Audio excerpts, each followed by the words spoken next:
Preparing for Azure AD Connect. Hey everyone, Ben Finkel here. In this nugget, we're going to talk about the ways that you can synchronize or copy your users from an on-premise Active Directory service into Office 365. The primary tool that you're going to use to do this is called Azure Active Directory Connect, or AAD Connect.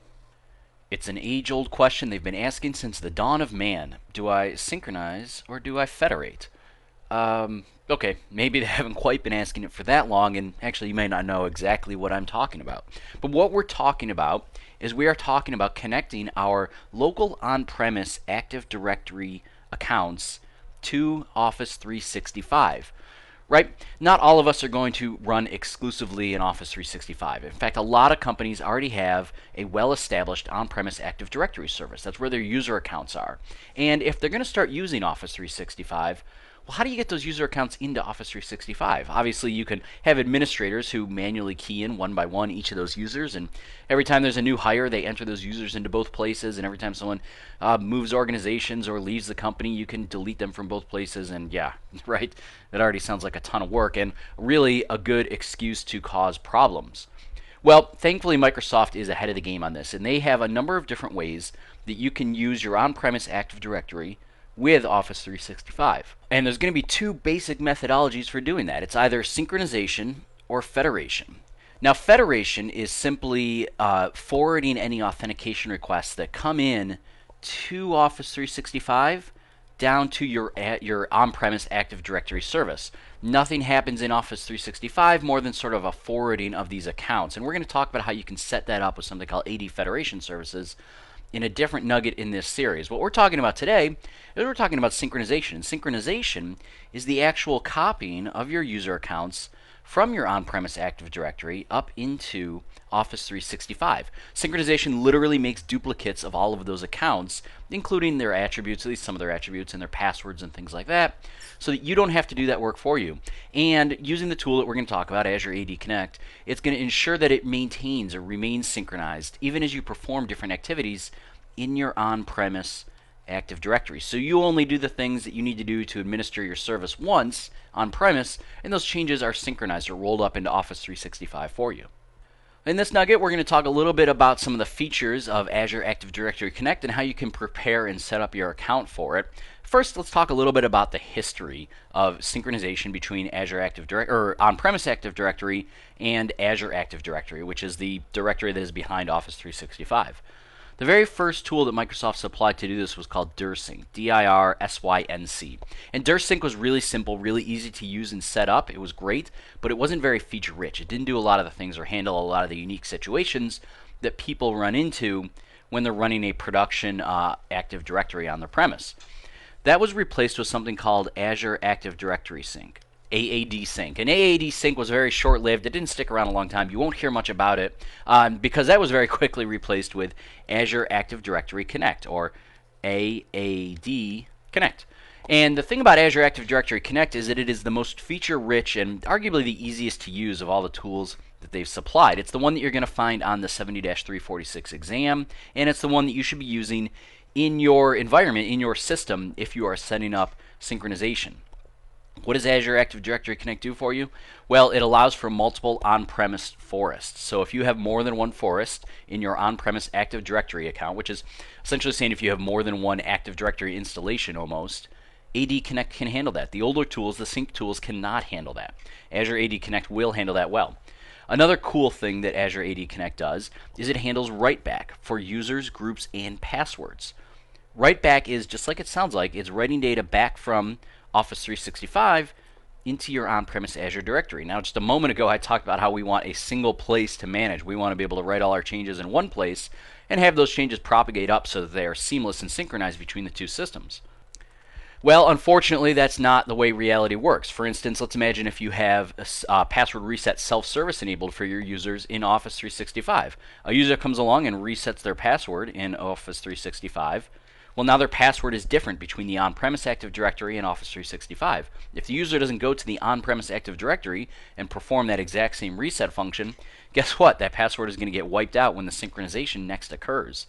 When you have password write-back enabled, when the user performs that operation, Office 365 will write back the password into the on-premise Active Directory, and they will remain synchronized. And you can do the same thing for users and groups as well with Azure AD Connect, so that you can ensure that you're writing back those changes from Office 365 into your on-premise directory.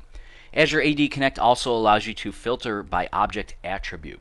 So when you synchronize users up into the cloud, you might not want to synchronize every single user. In fact, you probably don't. You probably want to filter down those users in some way, and you can actually filter not only on attribute, but you can also filter on domain and organizational units. So this is important when it comes to deciding how you want to construct the filter for your users. You can limit to just a single domain. You can say, you know what, I only want domain X from my on-premise directory to get synchronized up. You can filter by organizational units, so you can, however your OUs are defined inside of your structure, and you can use, like I just said, attributes to ensure that only users with particular attributes that also meet the other criteria get synchronized. So finally, how do we prepare our Active Directory for AD Connect? Well, we need to ensure a couple of really key critical features are set up properly in our on-premise Active Directory. First, a set of attributes that have to have valid characters in them, and they are the attributes that are going to get copied up into Office 365, your SAM account name, your display name, your given name. These are the things that get populated in your account in Office 365, and they have to have these valid characters. What are valid characters? Letters, numbers, periods, dashes, and underscores. So no exclamation points in the display name, no ats in the given name. You got to stick to the valid characters if the synchronization is going to work. Another really critical validation that you have to make sure is set up properly in your on-premise Active Directory is a valid UPN. And a valid UPN can be routed to by a public DNS server, and that is something like, for instance, cbtnuggets.com. That is a publicly routable domain name. A lot of on-premise Active Directories don't use .com. They try to separate their on-premise Active Directory from a publicly routable address, and they'll use something like cbtnuggets.local as an example. That's not valid. You can't use a .local address, and if your users have that as their UPN name in Active Directory, well, you've got to update it to a publicly routable domain name. Thankfully, Office 365 gives us one of those, the .onmicrosoft.com domain. I'm going to show you in 1 second how you can set that up so that it works properly. If you're concerned about searching through your Active Directory for all of these problems, don't worry. Microsoft has supplied us with the ID Fix tool. You can find it at this URL right here. ID Fix will scan your Active Directory, and it will flag or notify you, report to you, any problems, any invalid entries in your Active Directory that will have difficulty synchronizing to Azure AD Connect. Let's finish up by taking a look at an Active Directory server and seeing how we can deal particularly with these invalid UPN names. But I also like to run this ID Fix tool and show you how that works. So I'm here on a server, and the first thing that I'd like to do, I'll fire up users and computers here, and we can see that my domain name, my users are all set to log in as test user at cbtnuggets.local. Yeah, that's no good. We can't have that happen. And another way that I could see that, if I bring up my my downloads here, I have the ID Fix tool downloaded on this machine, and if I give that a run, it's a very simple little tool. You can see it starts with this blank screen. If I run query, it's going to tell me the same thing. I've got these 4 users who have an error of their top level domain. cbtnuggets.local is no good. I can't do that. So here's what I want to do. I need to create a different UPN that those users can use to log in as, and I'm going to do that right under my tools under Active Directory Domains and Trusts. These are all standard Active Directory tools for working with local on-premise Active Directories. If you're not familiar with this stuff, I'd recommend you check out maybe our Windows Server courses by James Conrad and Garth Schulte. They have a lot of really in-depth detail on how to run with Active Directory. Now I'm going to right-click the Active Directory Domains and Trusts and choose Properties here, and really the only property that I can do with is add alternate UPN suffixes. Perfect. So I could add, well, you know what, cbtoffice.com. That is a top-level domain that we have inside of our portal. I can click add that to the alternate UPN suffixes, and now that's available. That's all I need to do in Domains and Trusts.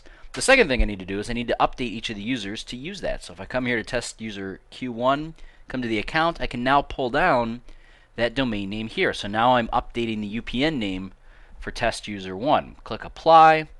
Say OK. I'm actually going to launch ID Fix again.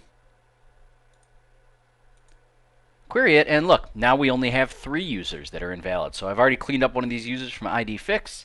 which means I only have 3 more users to go. Now, if you want to do this user by user, that's fine, but chances are you've got a ton of users to go through. You need to find some batch way to do this, and the batch process for doing this is with Windows PowerShell. I've got my Windows PowerShell ISE up here. I'm going to paste in a very simple script that will iterate through the users who have cbtnuggets.local as their UPN, and it will update it. It'll change it to cbtoffice.com. Just to talk you through how this script works very quickly, we call the get AD user commandlet, and we filter out for user principal name like cbtnuggets.local. So we're only getting the users who have a user principal name of cbtnuggets.local.